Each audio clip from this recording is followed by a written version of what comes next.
ចាញ់ភាពពិតដើម្បីបំផ្លាញជីវិតមនុស្សនេះ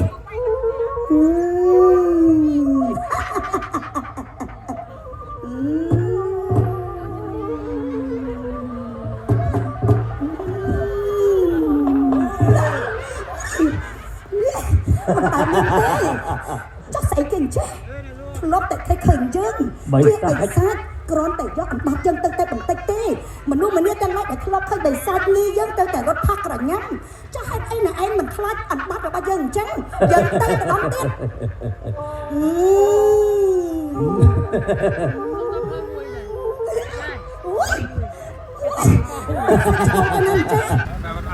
ជិះប្តីខ្ញុំប្តីខ្ញុំយ៉ាងខ្ញុំមានកូនពីរនាក់ជាចំណងទៅតែនៅគេស្រីដូចខ្ញុំដែរនៅកុំអត់ខ្ញុំអត់ខ្ញុំផងដល់ពេលរបស់ខ្ញុំគឺបាត់សេចក្តីប្រកាសប្តីខ្ញុំចាក់ចេញមកបរិបទប្រទៀន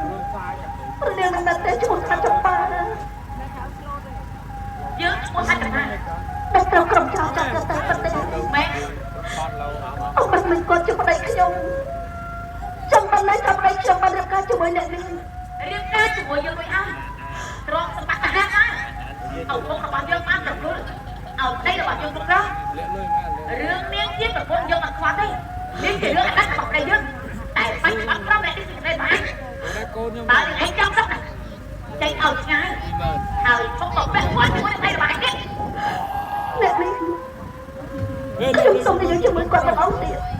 ឯងឲ្យចេញ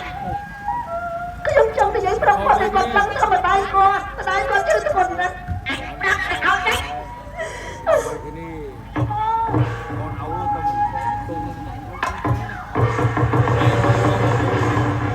jam 3 đó alo mưa vậy thì sao không phải sao mình phải thấy cái món này anh đâm đâm không quỷ đây này